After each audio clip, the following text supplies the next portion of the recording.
Hello there. Hi, boys and girls, moms and dads, everyone. Right now, Uncle Dan has a story adapted from the Holy Bible, the Book of Numbers, chapters 22 and 23. It's an unusual story, so unusual that it would be hard to believe were it not for the fact that it comes from the Bible. And I'm going to call this story The Unfaithful Prophet.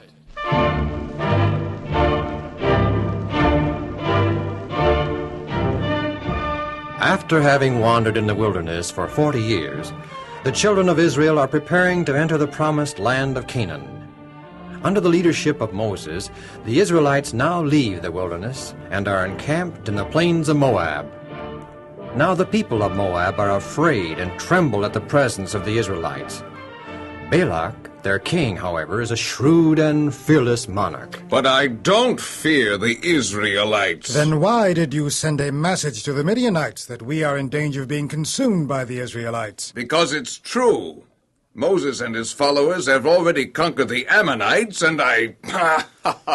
His Majesty laughs at the humiliation and defeat of our neighbors. Why not? The land they lost to the Israelites they wrested from me in the first place.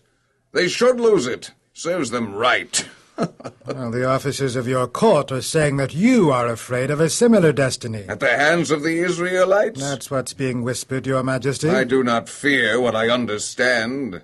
And I understand the Israelites. I know how to deal with them. There are persistent reports that the Israelites use supernatural agencies in winning battles. It is true.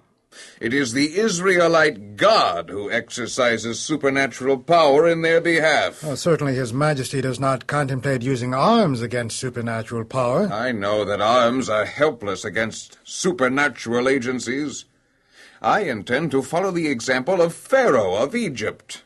Like him, I shall enlist sorcery to counteract the power of the Israelite God. But Pharaoh failed. He and his entire army were drowned in the Red Sea. I shall not fail. I shall not use an army. I shall use only one man. He shall bring a curse upon Israel. Curse by sorcery? Israel shall be cursed by sorcery and defeated. Welcome to Moab, messengers from Midian. May your sojourn here be filled with sunshine and laughter, and success. Greetings to Balak, king of Moab. Hail to his majesty, may the gods smile upon him. Hail, Balak, king of Moab! Long live the king! We are come, your majesty, because we wish to... You are come because I sent for you. Danger of extinction by the Israelites threatens your land as well as mine. We must join forces, work together, and forever stamp out the threat. His Majesty speaks with a wise tongue and a knowing heart. Your country is prepared to cooperate? Our king has authorized us to do whatever seems necessary to secure the safety of our country as well as yours, Your Majesty. Well spoken. His Majesty has a plan. Ordinary weapons and methods are useless against the supernatural power of the Israelites. Granted, Your Majesty. Therefore, I propose to use their own power against them. Supernatural power. Brilliant, if it can be done. I know of a man who has the power to pronounce a curse upon Israel. A man? A man living in Mesopotamia. His fame and power as a sorcerer and magician has long since reached my ears. But it is the Israelite God who wins battles for the Israelites, and a man of Mesopotamia against a God? Your doubts and misgivings are well-founded. However, this man, Balaam, is the man Balaam? Balaam. You've heard of him, too? Oh, his fame and abilities are well known in Midian. Then you agree that he is the one man who can successfully curse Israel? Well, I reserve judgment until I've heard your plan, sir. It is simplicity itself. At one time, Balaam worshipped the God of Israel. He was God's prophet, his representative. Naturally, then, Balaam is well acquainted with the rites and ceremonies of the Israelite God. He knows the nature and source of their God's power.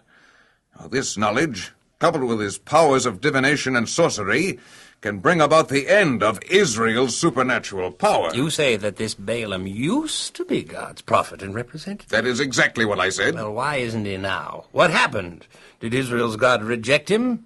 Desert him? Balaam still claims to be God's chosen prophet. But my spies report otherwise. Balaam has apostatized. Contrary to God's commandment, Balaam covets.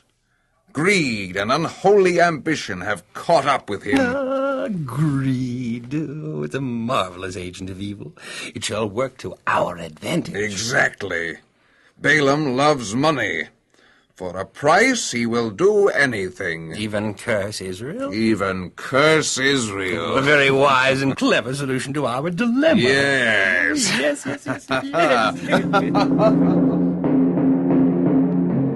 So a delegation of the elders and princes of Moab and Midian were chosen to journey to Mesopotamia and offer Balaam personal gain in exchange for his services.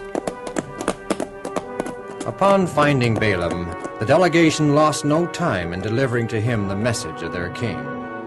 We are messengers from Moab and Midian. Our King Balak sends his personal greetings. Oh, well, I am duly impressed, yet entirely mystified. I lay claim to no renown. I have no abilities of worth. I am merely a lowly man living in peace. Why does the great Balak, king of Moab, send ambassadors to see me? Balaam, sir, your fame as a sorcerer and magician has reached the four corners of the earth. We have need of your divinations and enchantments. What he's trying to say, Balaam, is simply this. A great multitude of people have come up out of Egypt, and they're camped on our borders.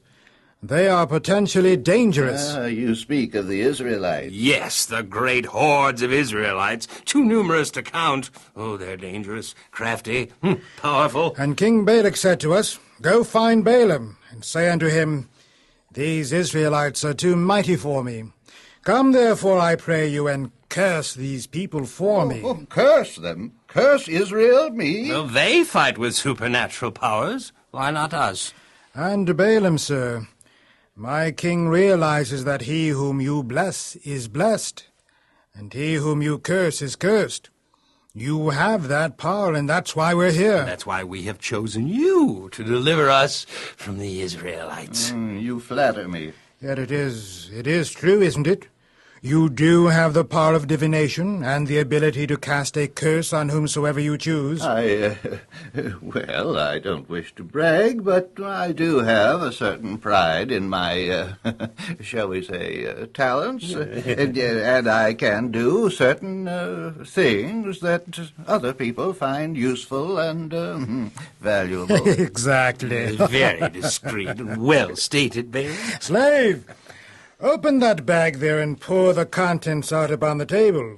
You shall see, Balaam, just how valuable we consider your special talents. Beautiful, aren't they, Balaam? Diamonds, rubies, emeralds. They're very costly. They're worth a king's ransom. You're trying to bribe me? Bribe you, Balaam?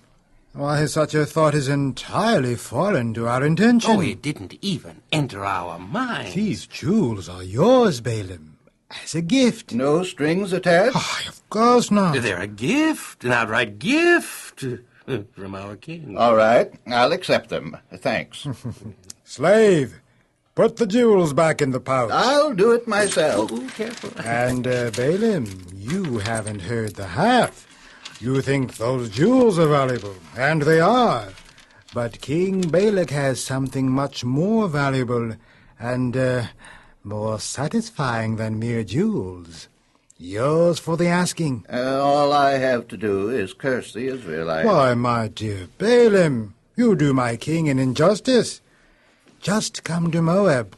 That's all the king asks. Come as a friend and an ally. and he will heap reward and honor upon you. You will be exalted above all the princes and elders of Moab. If I curse the Israelites. Why, of course, Balaam, as a friend and ally, you would certainly want to do all in your power, wouldn't you, to protect your fellow Moabites from the invasions of a strange and foreign people? I don't know. You accepted the jewels. You can have them back. Now, Balaam, he didn't mean it. Did you, Prince Maybeck? Oh, no. I'm sorry. The jewels are yours, Balaam, as a gift from King Balak. All my king wishes to know is, will you or will you not come to Moab as a friend and ally? I can't curse Israel. I mean that I can't give you a definite answer until I have communicated with God and received his approval. My king bade us get your answer and return immediately. Israel is even now camped on our borders, a constant threat to our... How long will it take to communicate with your God? Tarry overnight. In the morning I shall give you a definite reply. You know very well, Balaam, that the Israelites are blessed by God. Anything you do or say will not change that, not in the slightest. But, dear, those ambassadors... God is on Israel's side, and as long as they remain true to him, he will remain on their side, and no adverse power on earth can prevail against them. I didn't promise them that You profess obedience to the will of God, and at the same time, you hope to comply with the desires of Balak. Now, you have no right You're to... flirting with temptation, Balaam. You have visions of grandeur. You're greedy. Those costly gifts and the prospect of honor in Moab have excited your greed to the point where you... Now you listen to me. I am the man in this household. I will do as I please without interference from you. Yeah. For your information, I accepted those gifts on the basis that there were no strings attached, none whatsoever. And as for going to Moab and cursing the Israelites, I told the ambassadors that I would communicate with God and comply strictly with his instructions. You don't think that God will... I think nothing. Only that I shall seek God's instructions and obey them. Not if you can satisfy your mad desire for gain and honor without obeying Now, him. woman, that's enough. Go and prepare food for our guests. They are princes and royalty, worthy of our best hospitality. Yes, master. During the night, a message from God came to Balaam. Balaam, thou shalt not return to Moab with the ambassadors.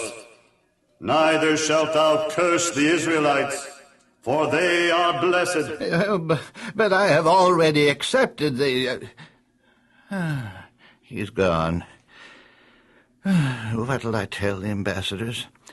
I'm not going to admit that God refuses to let me curse Israel. There goes wealth and honor right out the window. Disappointed and angry that his visions of gain and honor had been suddenly dispelled, Balaam was unable to sleep for the rest of the night. All the wealth of Moab and Midian could be at my command. I could have honor above all men. Might even be next to the king himself. In the morning, Balaam reluctantly dismissed the ambassadors, but he did not tell them exactly what the message was that he had received from God.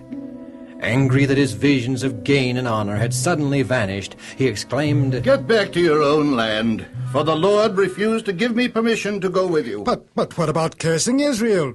Did your God say anything about what Get back to your own land. I have spoken.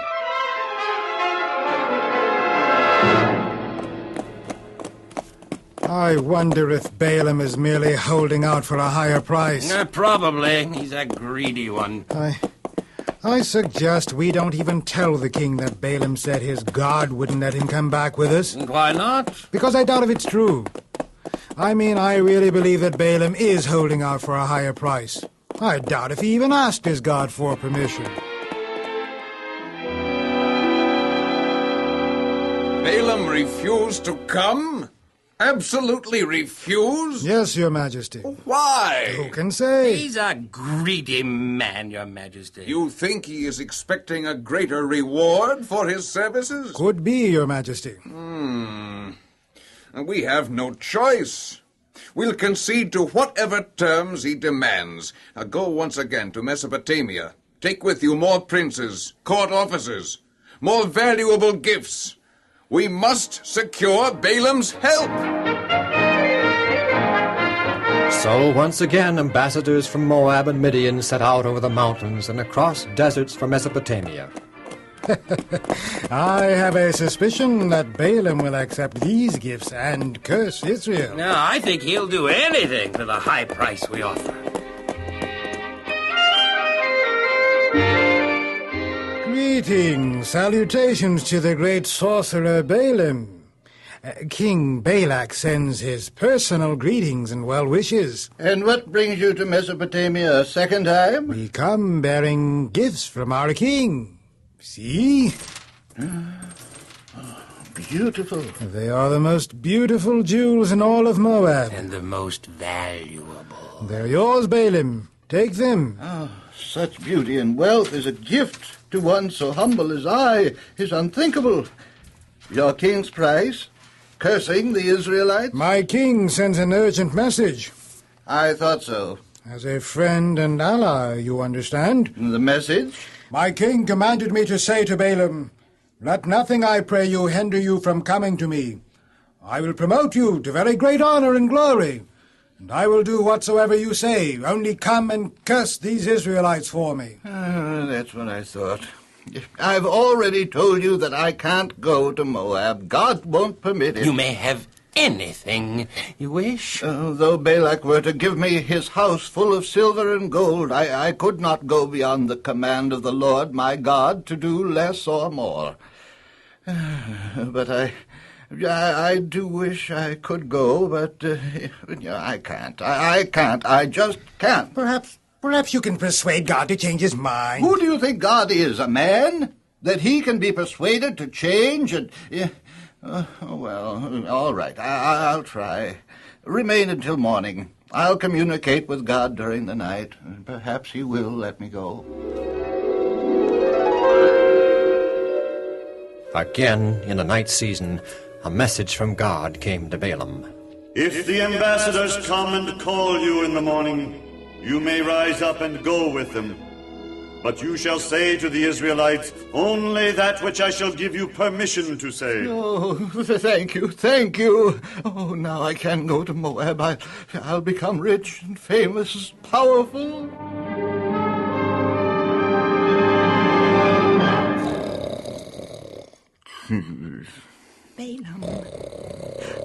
Balaam!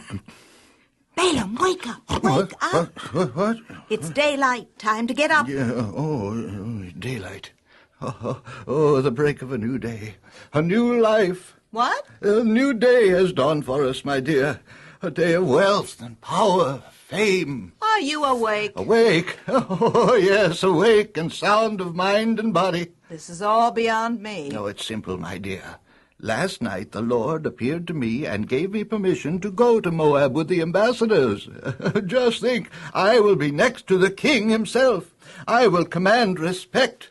Honor and glory shall be mine. You are greedy, aren't you? Oh, not at all. When opportunity knocks, I answer, that's all. Yeah, well, my dear, I'll arise and dress.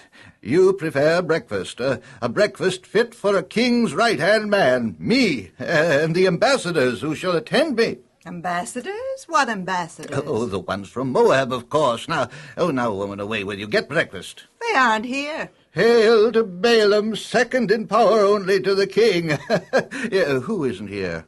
They've gone back to Moab. The ambassadors? Gone back to Moab? They left before daylight. Well, you shouldn't have let them go. I had nothing to do with it. They left without consulting me. Oh, do you realize what you've done to me? You've spoiled everything.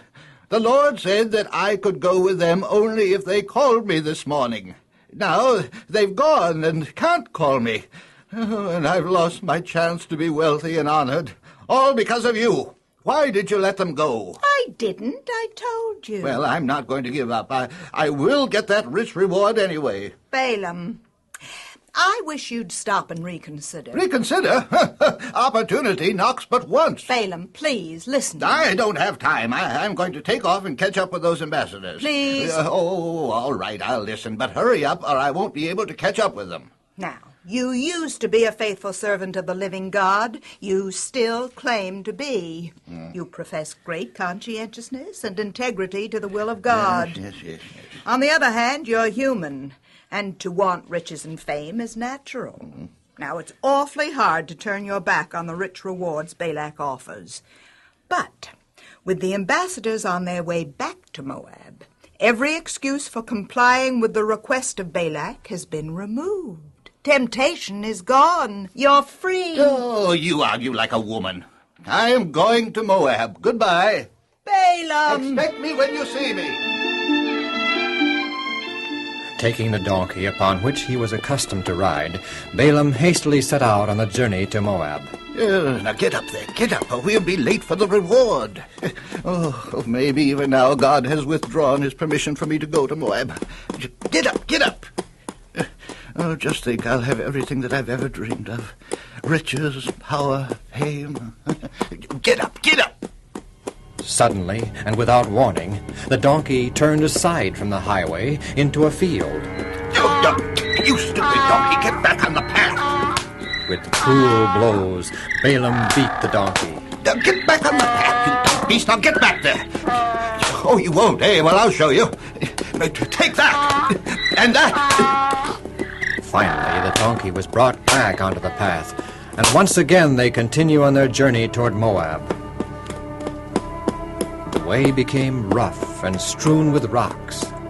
Finally, the way led through a narrow pathway between two stony walls.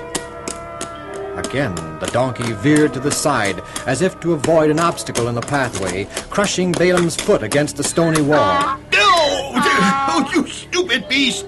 Crushing my foot against the stone. Now, what's the matter with you anyway? Oh, you act as if there's someone in the way stopping you. Well, I'll stop you with this.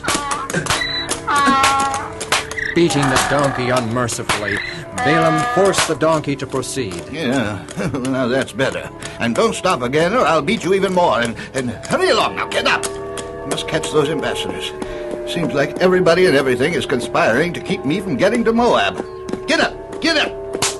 But I won't be cheated out of my reward. Get up.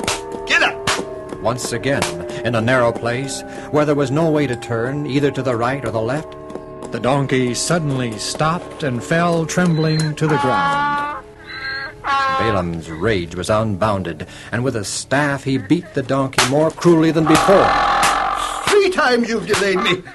I've had enough. I'll beat you to death. What have I done to you? Why have you struck me these 3 times? Because you made sport of me. I wish I had a sword. I'd kill you. Am I not your donkey? Have you not ridden me ever since I was a young donkey, until this very day? Have I ever made sport of you before? No, and you're talking. You can't talk. You're just a dumb animal. The Lord has opened the mouth of the donkey, that she should talk with the voice of a man. The donkey? And now you, an angel? Why have you struck your donkey these 3 times? An angel, standing in the pathway, with a drawn sword. Behold, I have come forth to withstand you, because your way is perverse before the Lord. And the donkey saw me and turned aside before me these 3 times. If she had not turned aside from me, surely just now I would have slain you and let her live. Oh, angel, I have sinned, for I did not know that thou didst stand in the road against me.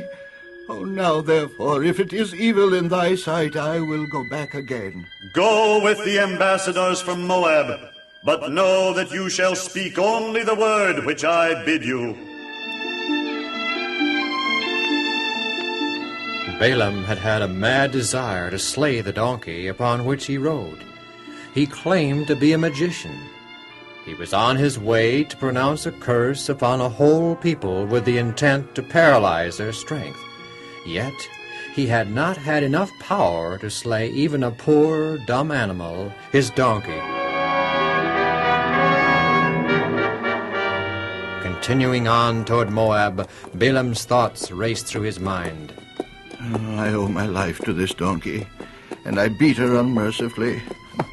I claim to be a prophet with the ability to see the future, yet I was so blinded by covetousness and ambition that I couldn't see an angel in the pathway plainly visible to my donkey. Greed and covetousness blinds a person to the truth of life, to the beauties of mercy, love, benevolence.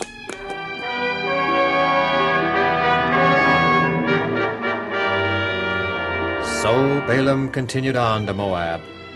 The king of Moab, being informed of the approach of Balaam, went out with a large retinue to the borders of his kingdom to receive him. What took you so long to get here?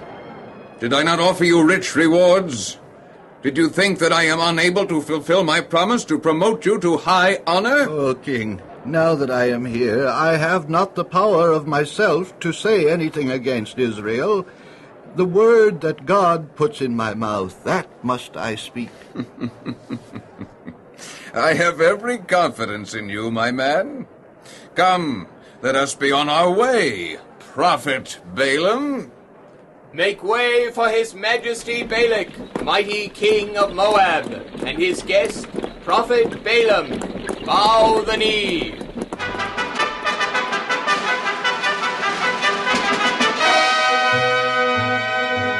With great pomp, the king, with chief dignitaries of his kingdom, escort Balaam to the place of the heathen god Baal, from which the prophet can view the orderly camp of the Israelites spread out in the plains below. How little do the Israelites know of what is taking place so near them. How little do they know of the care of God extended over them by day and by night. Now Balaam speaks to Balak. Build for me here 7 altars, and provide for me here 7 bulls and 7 rams. Carefully Balak follows the instructions given him. When at last all has been made ready, Now, King Balak, you stand beside your burnt offering, and I will go to one of the high places. Perhaps the Lord will come to meet me. Whatever he shows me, I will tell you. the nobles and princes of Moab stand with the king beside the sacrifice.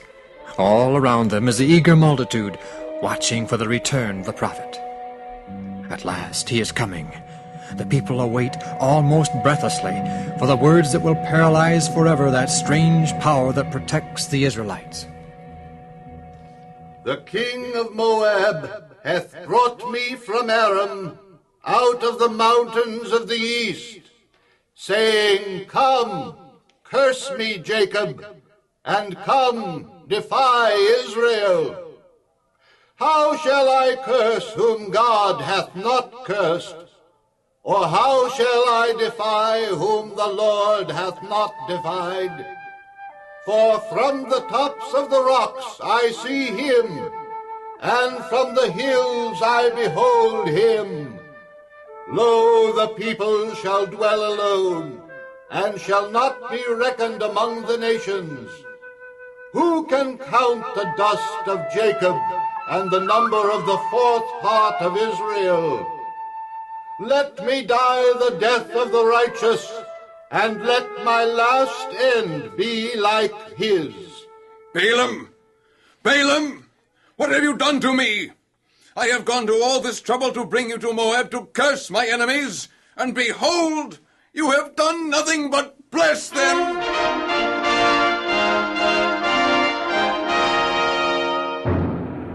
And Balaam confessed to Balak that he came with the purpose of cursing Israel. But the words he had uttered were directly contrary to the sentiments of his heart. He was constrained to pronounce blessings, while his soul was filled with cursing